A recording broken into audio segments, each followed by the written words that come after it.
कहानी की शुरुआत में हम जूलिया और ऑस्कर नाम के दो साइंटिस्टों को बर्फ से भरे हुए एक इलाके में कुछ एक्सपेरिमेंट करते हुए देखते हैं, जिसके लिए उन्हें बर्फीले पानी में बम डालकर कुछ धमाके करने पड़े। तभी उन्हें हेडक्वार्टर्स से कॉल आया। उन्हें चेतावनी दी गई कि उनकी लोकेशन पर बहुत ही खतरनाक तूफान आने वाला है, इसलिए जल्द से जल्द जूलिया और ऑस्कर को वहाँ से निकलना होगा। उनके नजदीक घूम रही एक रशियन सबमरीन ने कुछ अजीब और तेज आवाज महसूस की, जो उन्हें भी खास समझ नहीं आई। सबसे हैरानी की बात ये थी कि समुद्र की लहरें नीचे से ऊपर की तरफ उठ रही थी। जूलिया के स्कैनर्स अजीब तरीके से काम करने लगे और उनके कैंप के आसपास की बर्फ भी तेजी से टूटने लगी। जूलिया जाने से पहले अपने रिसर्च पेपर्स उठाना चाहती थी, मगर तूफान उनके बहुत ज्यादा करीब पहुंच चुका था, तो ऑस्कर उसे खींचता हुआ स्नो मोबिल तक ले गया। तभी सबमरीन के कैप्टन ने पता लगाया कि आवाज किसी जिंदा चीज की है और वो लोग तुरंत उससे बचने की कोशिश करने लगे। लेकिन अचानक सबमरीन से पानी के अंदर ही एक बहुत बड़ी चीज टकरा गई।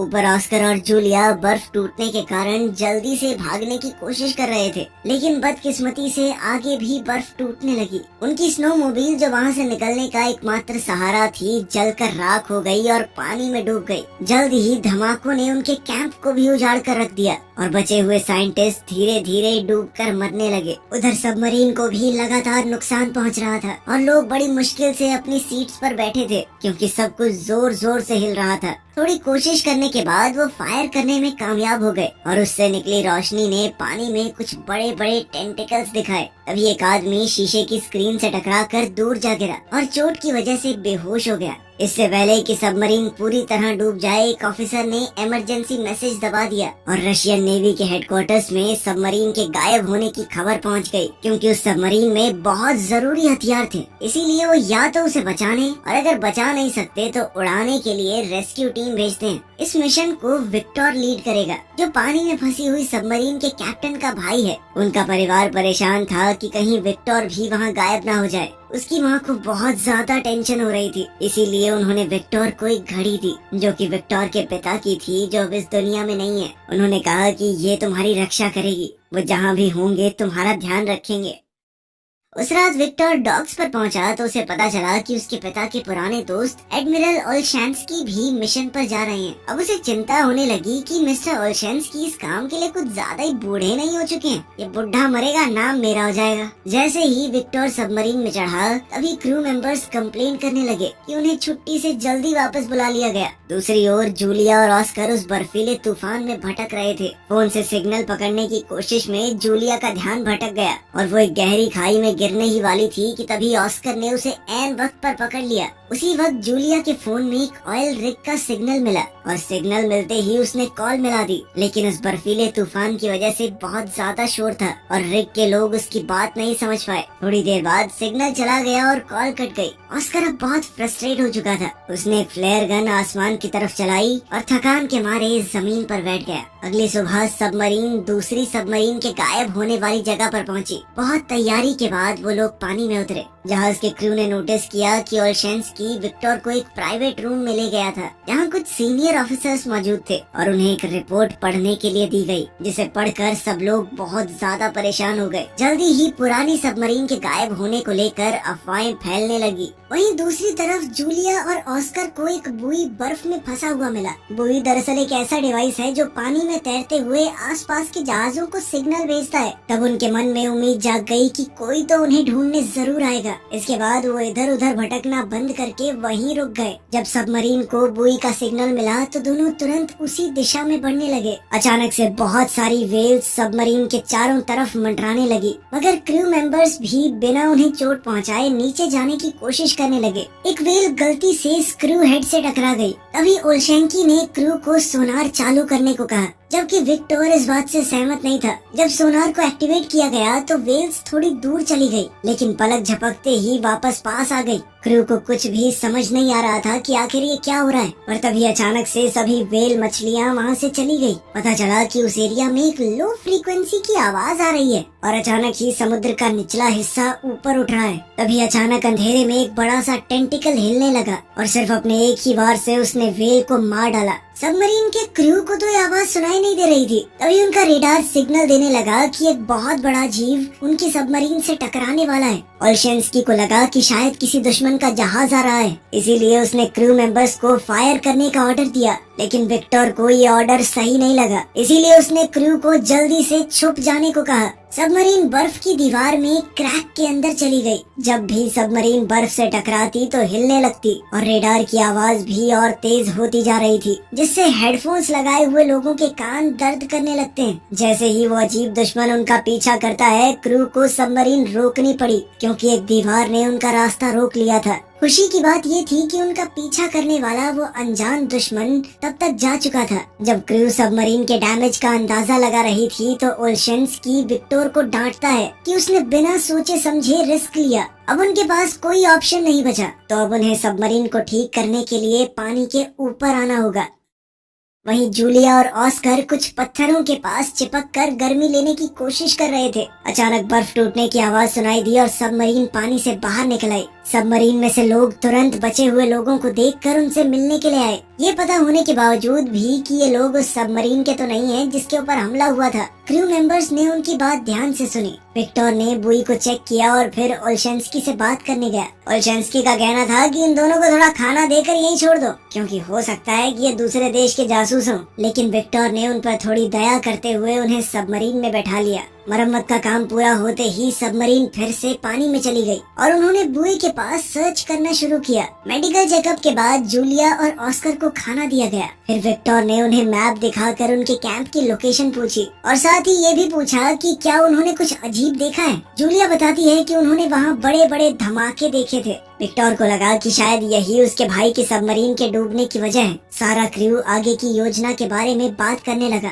लेकिन ओल्शेंस्की ने कहा कि हमें वापस चलना चाहिए क्योंकि थोड़ी देर पहले रडार में जो भी चीज थी वो खतरा वापस आ सकता है। अगर हम पर फिर से अटैक हुआ तो इमरजेंसी सिग्नल भेजना तक मुश्किल होगा। लेकिन विक्टर अपने भाई को ढूंढने के लिए बेचैन था और ऑर्डर देता है कि सबमरीन जूलिया के कैंप की तरफ ले चलो। ओल्शेंस्की ने विक्टर को दूर ले जाकर चेतावनी दी कि ये दूसरी बार है जब उसने गलत फैसला लिया है। अगर एक और बार ऐसा हुआ तो सब कुछ खत्म हो जाएगा। विक्टर ने अपने एक साथी को समझाया कि हमें जल्दी करनी होगी क्योंकि अगर दूसरी सबमरीन में कोई जिंदा है तो उसके पास ऑक्सीजन कम ही बची होगी। तभी जूलिया को एक अजीब सी आवाज सुनाई थी। ऑस्कर कहता है कि ये सोनार की आवाज है जो दूसरी सबमरीन को ढूंढ रही है। खोज कुछ देर तक चलती रही, लेकिन फिर रेडार दिखाता है कि वो अजीब दुश्मन फिर से उनका पीछा कर रहा है। विक्टर ने क्रू से कहा कि पहले की तरह एक छुपने की जगह ढूंढो, लेकिन इस बार उनके आसपास कोई इस तरह की जगह नहीं थी। लेकिन वहीं पास में एक ऑयल रिग मौजूद थी, तो विक्टर ने सोचा कि वहाँ पर छुपने की जगह मिल सकती है। जब सबमरीन पानी की सतह पर आने के लिए तैयार हो रही थी, तब ऑयल रिग के सभी वर्कर्स समुद्र से उठ रहे बड़े बड़े टेंटिकल्स को देखकर हैरान रह गए। उन्होंने तुरंत अलार्म बजा दिया। टेंटिकल्स रिग पर अटैक करना शुरू कर देते हैं और सारी बिल्डिंग गिरने लगती है। कई जगह तो जबरदस्त धमाके भी होने लगे। बहुत से वर्कर्स ने घबराकर भागने की कोशिश की, लेकिन उनके पास कहीं जाने की जगह ही नहीं थी क्योंकि पूरा का पूरा स्ट्रक्चर ही टूट रहा था।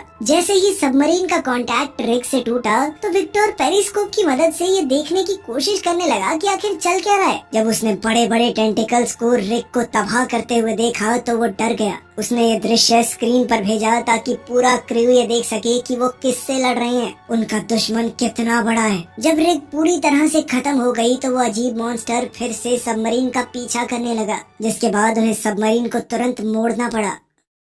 ओल्शेंस्की सोचने लगा कि विक्टर का क्रू को वो बड़ा सा मॉन्स्टर दिखाना उसकी तीसरी गलती थी और उसने सीधे तौर पर कहा कि अब से लीडरशिप मैं संभालूंगा। उसने जल्दी से कहा कि 2 टॉर्पीडो इसके ऊपर दाग दो और वो सीधा टारगेट को जाकर लगे। इस पर ओल्शेंस्की ने कहा कि ऐसे किया जाता है काम, लेकिन उसका चेहरा मरे हुए फूल की तरह मुरझा गया जब एक ऑफिसर कहता है कि दुश्मन अब भी जिंदा है और अब और गुस्से में आगे बढ़ रहा है और टॉर्पीडोज छोड़े जाते हैं। एक और धमाका होता है, मेन टारगेट को फिर से लगता है, लेकिन ये भी उस बड़े से मॉन्स्टर को मारने के लिए काफी नहीं था। मॉन्स्टर सबमरीन का पीछा करता रहता है और ओल्शेंस्की डर के मारे कुछ नहीं कर पाता। तब विक्टर ने फिर से कमान संभाली और क्रू से कहा कि जितना हो सके सबमरीन को तेज भगाओ। वो लोग उस मॉन्स्टर के ज्यादातर अटैक्स से बच गए, लेकिन एक टेंटिकल सबमरीन को लगा जिससे सबमरीन को थोड़ा नुकसान तो पहुंचा। वहाँ पर काम कर रहे लोगों को भी बहुत चोट आई। विक्टर का भी सर टकरा गया और उसे चक्कर आने लगे। कुछ कंप्यूटर्स में शॉर्ट सर्किट हो जाते हैं और एक कंप्यूटर तो एक आदमी के ऊपर गिर गया।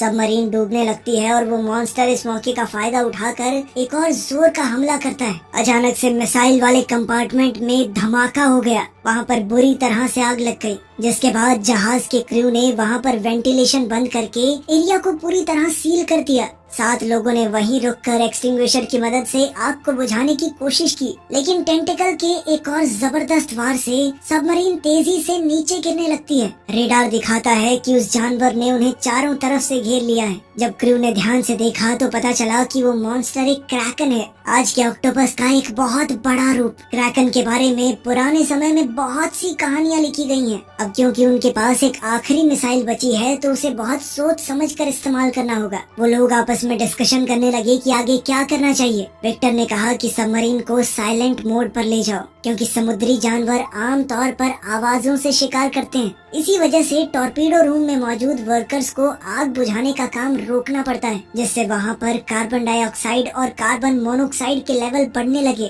क्रैकन की आवाज कम्युनिकेशन ऑफिसर के कानों में बुरी तरह चुभ रही थी। टॉर्पीडो वाले कमरे में मौजूद लोग सोचने लगते हैं कि क्या हम ऐसे ही मर जाएंगे, लेकिन खुशकिस्मती से विक्टर का प्लान काम करने लगा और वो क्रैकन वहाँ से दूर चला गया। अब वो लोग दोबारा से अपने काम पर लग सकते हैं, लेकिन तब तक आग इतनी ज्यादा फैल चुकी थी कि थोड़े से एक्सटिंग्विशर से बुझाना पॉसिबल ही नहीं था। कुछ लोग आग से जलने लगे और तभी विक्टर ने सबको कहा कि कंपार्टमेंट खाली कर दो, जो चीज जल रही है जलने दो, बस अपनी जान बचाओ। कुछ ऑफिसर जब फायर एरिया से बाहर निकल रहे थे तो वो बुरी तरह से घायल हो गए, लेकिन बाकी के क्रू ने उन्हें दरवाजे के पार ले आने में उनकी मदद की। आखिरी सेकंड में दरवाजा बंद कर दिया गया ताकि आग बाकी हिस्सों तक न पहुंच सके। टॉर्पीडो कंपार्टमेंट का प्रेशर कंट्रोल करके आखिरकार आग बुझा दी जाती है। ये वहाँ पर लोगों के होते हुए नहीं किया जा सकता था। इसके बाद जो लोग अभी भी ठीक थे उन्हें रिपेयर का काम दे दिया गया और जो लोग घायल थे उन्हें इन्फर्मरी या उनके कमरों में भेज दिया गया। ऑस्कर और जूलिया ने उनकी चोटों का इलाज करने में मदद की,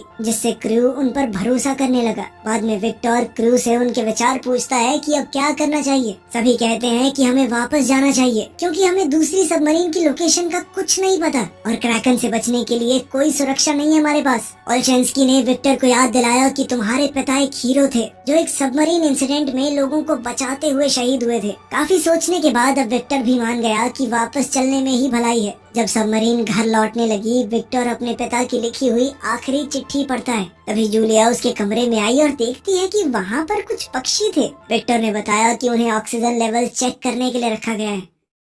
जूलिया ने उससे एक मैप मांगा और सभी लोकेशंस दिखाई जहाँ पर उन्होंने क्रैकन को देखा है और अपने कैंप की भी लोकेशन बताई। वो कहती है कि पुरानी कहानियों के हिसाब से इस जानवर ने पहले भी कई जहाजों पर हमला किया है, लेकिन फिर अचानक ही वो गायब हो गया। इसीलिए कई साइंटिस्ट मानते थे कि क्रैकन किसी गहरी नींद में चला गया है। जूलिया ने बताया कि हमने जिन धमाकों का इस्तेमाल किया था शायद वो क्रैकन के छुपे हुए घर पर लगा दिए, इसी वजह से शायद वो जाग गया है। अगर सबको जिंदा रहना है तो उन्हें सोनार बंद करना होगा, वरना वो उनके पीछे दोबारा आ जाएगा। क्योंकि जूलिया क्रैकन के बारे में इतने अच्छे से जानती है तो विक्टर ने उससे पूछा कि तुम्हें कोई आइडिया है मेरे भाई की सबमरीन कहाँ हो सकती है। जूलिया ने समझाया कि ऑक्टोपस अपने शिकार को खींचकर अपने घर में ले जाते हैं और वो जगह उनके कैंप के आसपास ही होनी चाहिए। तभी उनकी बातचीत एक ऑफिसर के आने से रुक गई। ऑफिसर ने कहा कि हमें एक क्लू मिला है। वो साइलेंट मोड के समय की रिकॉर्डिंग सुनाता है, जिसमें सबको सुनाई देता है कि कोई किसी मेटल पर बार बार ठक ठक कर रहा है।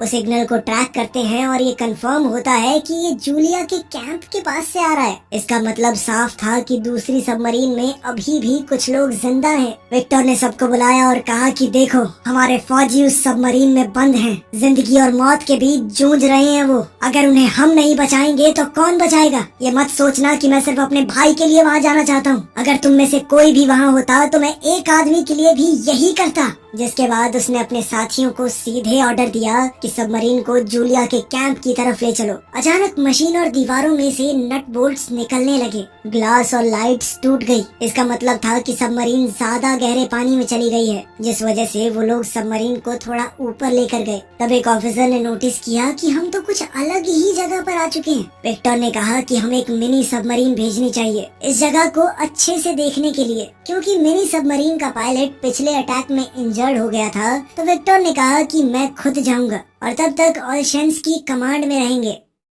मिनी सबमरीन विक्टर और 2 ऑफिसर्स के साथ निकलती है। जैसे जैसे वो गहरे पानी में जा रहे थे, प्रेशर की वजह से उन्हें सबमरीन के मेटल से आवाजें सुनाई देने लगी, क्योंकि इतनी गहराई में वो पहली बार जा रहे थे। प्रेशर जल्दी ही उस सबमरीन के ऊपर असर डालने लगा, इसीलिए अगर उन्हें जल्दी जल्दी कुछ नहीं मिलता तो उन्हें वापस जाना पड़ेगा। तभी उन्हें कहीं से आवाज सुनाई दी। जब वो उस दिशा में गए तो पता चला कि वहाँ हजारों डूबे हुए जहाज थे। इसका मतलब है कि जूलिया की थ्योरी और कहानियाँ एकदम सच हैं। आखिरकार उन्हें दूसरी सबमरीन मिल गई और वो उसके डैमेज को चेक करते हैं। खुशी की बात ये थी कि उसका आगे का हिस्सा अभी भी ठीक है। इसका मतलब है कि कुछ लोग वहाँ छुपे हो सकते हैं। उन्होंने इस मिनी सबमरीन को पुरानी सबमरीन से जोड़ने की कोशिश की, लेकिन इतने प्रेशर में ये कर पाना बहुत मुश्किल था। आखिरकार काफी कोशिशों के बाद उन्होंने कनेक्शन बना ही लिया। विक्टर ने डाइविंग सूट पहना और कनेक्शन की मदद से दूसरी सबमरीन में चला गया। हैच खोलने से पहले उसने नॉक किया और अंदर जाकर वो बहुत खुश हुआ, क्योंकि क्रू अभी भी जिंदा था, उसका भाई अलेक्जेंडर भी। उन्होंने ये खबर मेन सबमरीन को भेजी और वहाँ पर सभी लोग खुशी से जश्न मनाने लगे। अलेक्जेंडर समझ रहा था कि उन्होंने सबमरीन को साइलेंट मोड पर रखा होगा ताकि क्रैकन का ध्यान न जाए, और उसने बीच बीच में ही सिग्नल भेजा। विक्टर ने जितने ज्यादा लोग फिट हो सकते थे उतने मिनी सबमरीन में भेजे, लेकिन सबको बचाने के लिए 2 बारी लगेंगी। विक्टर ने फैसला लिया कि वो अपने भाई के साथ यहीं रुकेगा और एक मैकेनिक को आखिरी पायलट के साथ भेजा गया। उन्होंने सबमरीन के अगले हिस्से पर एक ट्रैकर लगा दिया ताकि उनकी लोकेशन खो न जाए, लेकिन फिर उन्हें याद आया कि क्रैकन भी तो इस सिग्नल को पकड़ सकता है, जिसके बाद उसे बंद कर दिया गया। जब मिनी सबमरीन ने वहाँ से टेक ऑफ किया तो पूरी सबमरीन एक बार के लिए हिल गई, लेकिन नीचे नहीं गिरे। जल्द ही वो लोग मेन सबमरीन तक पहुँच गए और बचाए गए लोगों का इलाज शुरू हो गया। सबमरीन को चला रहा पायलट दूसरी ट्रिप करने लायक नहीं था, तो जूलिया ने ऑस्कर को मदद करने को कहा। ऑस्कर पहले सबमरीन में काम कर चुका था, तो वो मान भी गया। जब मिनी सबमरीन वहाँ से निकली तब ओल्शेंस्की ने रेडार में देखा कि क्रैकन फिर से हिलना शुरू हो चुका है। दूसरी तरफ विक्टर और अलेक्जेंडर उन खतरनाक हथियारों को ढूंढने जाते हैं जो उनके सीनियर्स ने मांगे थे। उन्होंने डिस्ट्रॉयड एरिया में जाके तिजोरी से कोड निकाले, लेकिन जब उन्होंने कंप्यूटर में कोड डालने की कोशिश की तो सिस्टम ने काम नहीं किया। लेकिन विक्टर हार मानने को तैयार नहीं था और काफी सारे बटन दबाने के बाद कंप्यूटर ऑन हो गया। उन्होंने देखा कि हथियार अभी भी काम कर रहे हैं। उस हथियार में से निकलने वाले सिग्नल को मिनी सबमरीन ने पकड़ लिया और उस सिग्नल का पीछा करते हुए वहां पहुंच गए। लेकिन मेन सबमरीन में सब लोग डर चुके थे, क्योंकि क्रैकन उनके बहुत करीब आ चुका था। क्रू ने जल्दी से सबमरीन को समुद्र के निचले हिस्से में लैंड कर दिया और साइलेंट मोड में चले गए। क्रैकन ने एक बड़ा पत्थर सबमरीन पर फेंका, जिस वजह से सबमरीन को चोट लगी और पानी एक कंपार्टमेंट में घुसना शुरू हो गया और क्रूज डाउट में पड़ गया कि वो साइलेंट मोड कितनी देर तक रख पाएंगे। जल्द ही मिनी सबमरीन विक्टर की लोकेशन तक पहुंच गई और जब डॉकिंग हो रही थी तब गलती से ट्रैकर ऑन हो गया। क्रैकन मेन सबमरीन पर अटैक करने ही वाला था, लेकिन ट्रैकर का सिग्नल पाते ही वो अपनी गुफा की तरफ बढ़ा। ओल्शेंस्की ने क्रू को ऑर्डर दिया कि जल्दी से इस मौके का फायदा उठाकर ऊपर चलो। इसी दौरान विक्टर पाइप के थ्रू हथियारों वाले कमरे तक पहुँचने की कोशिश कर रहा था, जो क्रैकन के हमले की वजह से ब्लॉक हो गया था। अलेक्जेंडर ने मिनी सबमरीन के डॉक की आवाज सुनी और अपने क्रू को जाने के लिए कहा, जबकि वो अपने भाई का इंतजार करने लगा। आखिरकार विक्टर हथियारों वाले कमरे में पहुंच गया और उसने मिसाइलों के अंदर कोड डालना शुरू कर दिया, जबकि अलेक्जेंडर कंप्यूटर में कोड डाल रहा था। हथियार लोड होने में थोड़ा टाइम लग रहा था। इसी बीच क्रैकन ने उन्हें ढूंढ लिया। सभी लोग उसके हमले के लिए मानसिक तौर पर तैयार थे। जब उसके टेंटिकल्स सबमरीन के चारों तरफ घूम रहे थे, दोनों भाई आपस में बात करते हैं और अपनी पुरानी लड़ाइयों के लिए एक दूसरे से माफी मांगते हैं। क्रैकन ने एक झटके में सबमरीन का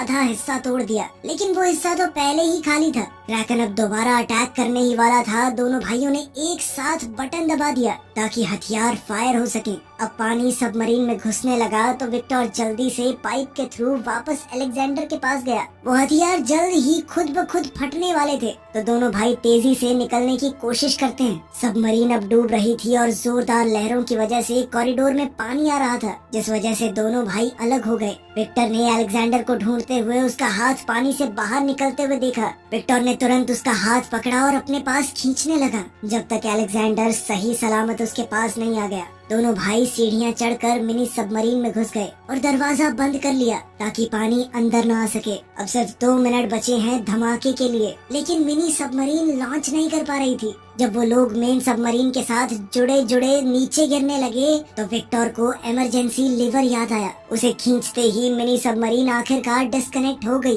फिर वो तेजी से निकलते हैं और हथियारों के फटते ही जो शॉक वेव निकली उन्होंने मिनी सबमरीन को समुद्र में घुमा दिया। ऊपर मेन सबमरीन में सब लोग बस उनके सही सलामत ऊपर आने का इंतजार कर रहे थे। कुछ देर बाद सब लोगों के हौसले टूट ही रहे थे कि तभी पानी में कुछ बबल्स दिखने लगे। वो मिनी सबमरीन ही थी जो आखिरकार ऊपर आ चुकी थी। आखिरकार वो सभी लोग बच गए और दोनों भाई एक साथ अपनी माँ से मिले। वीडियो पसंद आई तो लाइक कर देना, चैनल को सब्सक्राइब कर लेना। मिलते हैं अगली वीडियो में।